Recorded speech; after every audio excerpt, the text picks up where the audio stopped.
welcome back to the show. So, Eckhart, keep your chin up at the moment, right? Well, maybe we just need to look at our lives a little bit differently. My guest today is possibly the most positive man I've ever met. He's a proper Mr. Motivated. Petrangelo, you're very welcome to the show. Now, I met you first a few weeks ago at the Network Ireland National Conference and Awards show, and you put a smile on my face all day, and I said, I need to get that guy on my show. He can cheer up the nation. But by God, I didn't think I'd pick right the ideal day for it. It's all a bit grim for people today, isn't it? Absolutely. Hi, Elaine. Thanks for having me in your show. I suppose, we have Brexit, then we get COVID, then we have COVID and Brexit, then we'll have something else. Life is challenging, life is tough, and I think the key message is it's all about how do we decide to show up and take the day on and try to do the best that we can for ourselves and for others. So thank you for having me in the show, and lovely to see you. Lovely to see you. But now, I suppose, given the circumstances we're facing today, it looks like we're at level 4 or level 5 or level 4.5, and people, they have COVID fatigue. It's hard to keep positive, but you're very good at motivating yourself and others around you to keep positive. What would your top tips be? Thanks, Elaine. I suppose the first thing is that we have to limit the amount of negative energy, negative news. We have to limit the amount that goes into our mind, because if we allow too much negativity go into our brain, then we start thinking negatively, our view of the world gets negative, and then that impacts on our behavior, and that impacts on our outcomes. So what I would say that people, the first thing that they have to do is tone down the negativity in terms of the news, in terms of even being surrounded with negative people, and tone up the positivity, positive news, positive people. Just by taking more positive stuff into your brain, that will help you to think more positive and behave more positive, and that is how to give you more positive outcomes. So for me, that's the first thing, is to limit the amount of negativity that we allow into our heads. Another good one is that time is very unpredictable, and there is a lot of lack of clarity.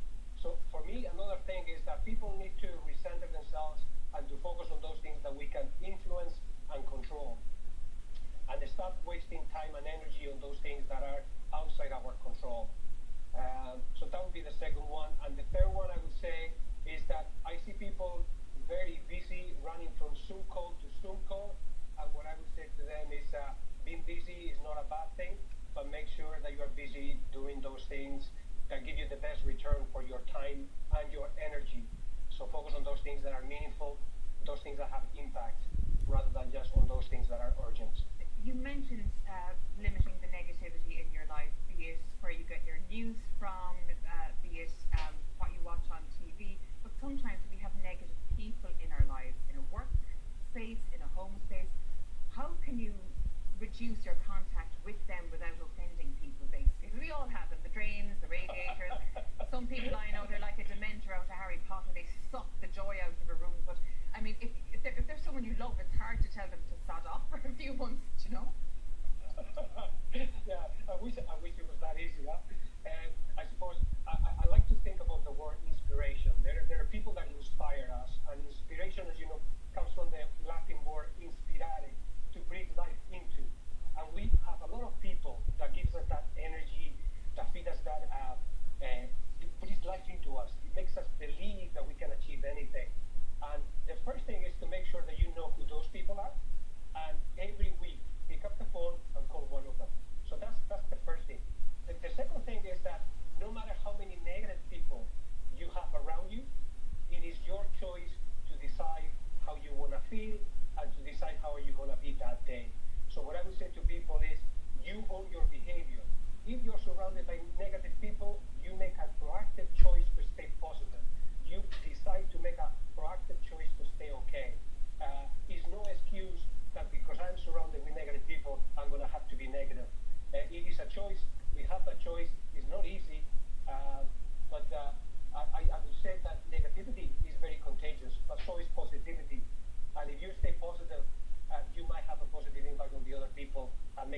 to say to people is, let's own our behavior.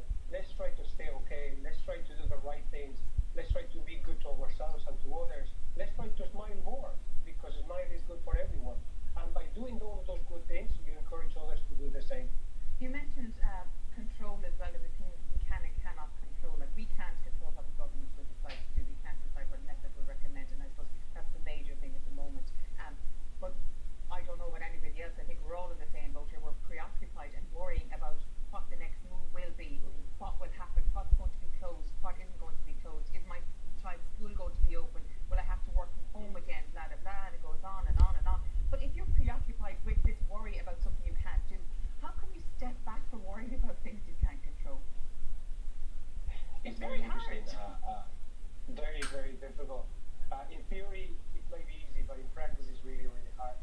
I heard once a famous rugby player saying that you have to face what's in front of you. We waste a lot of time and energy worrying about things that happened in the past. Maybe somebody who hurt us, somebody that did something mean to us, maybe a career promotion that we missed because of something. And we have to anchor those things in the past, learn from those things in the past, but move forward. We need to only look back if it helps us to move forward.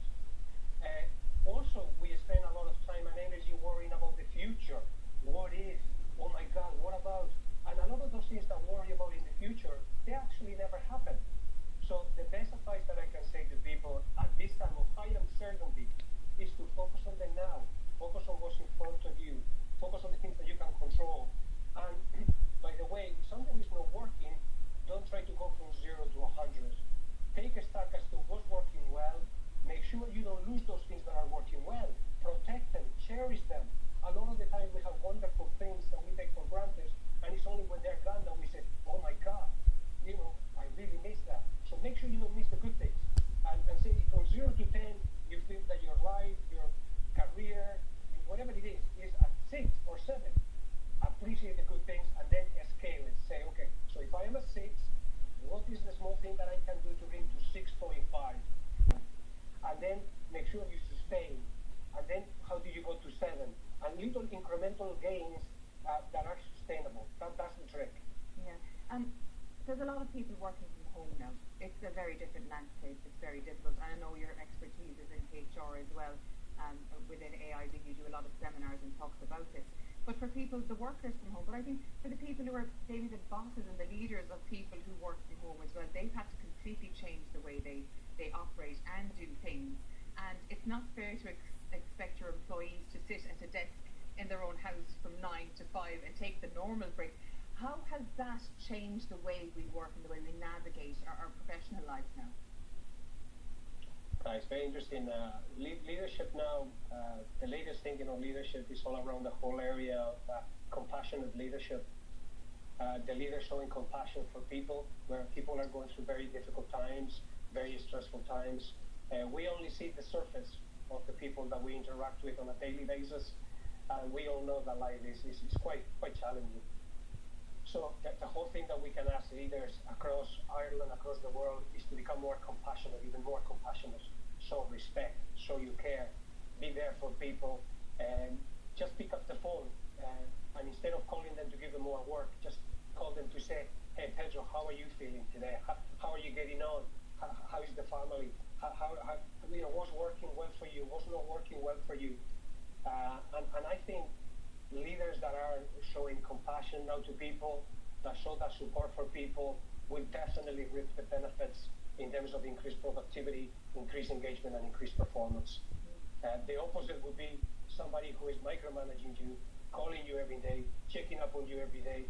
That shows lack of trust, it shows lack of respect, and it will kill engagement, and I think productivity will suffer as a consequence.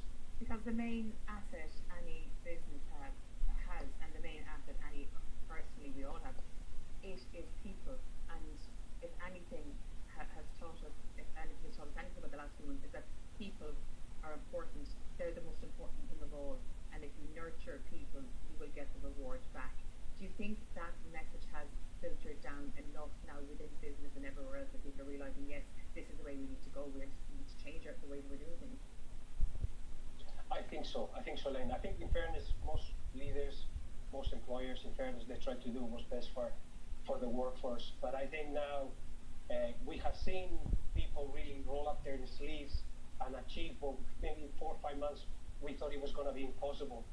We have moved a whole workforce, and we're working now virtually, and we have done tremendous things that people have to, as I say, roll up their sleeves and work really hard, put a lot of long hours.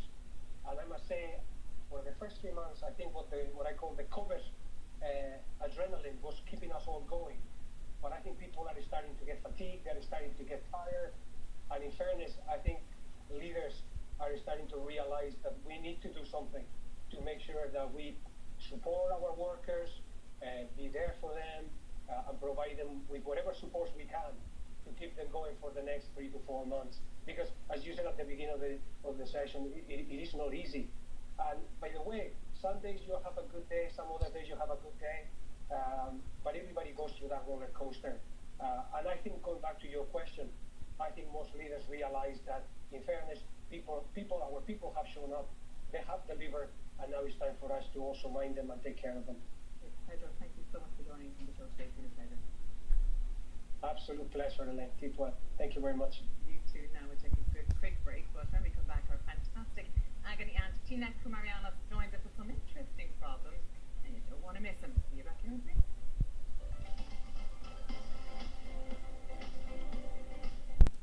Absolute pleasure, Elaine. Keep well. Thank you very much. You too. Now we'll take a quick break, but when we come back, our fantastic agony aunt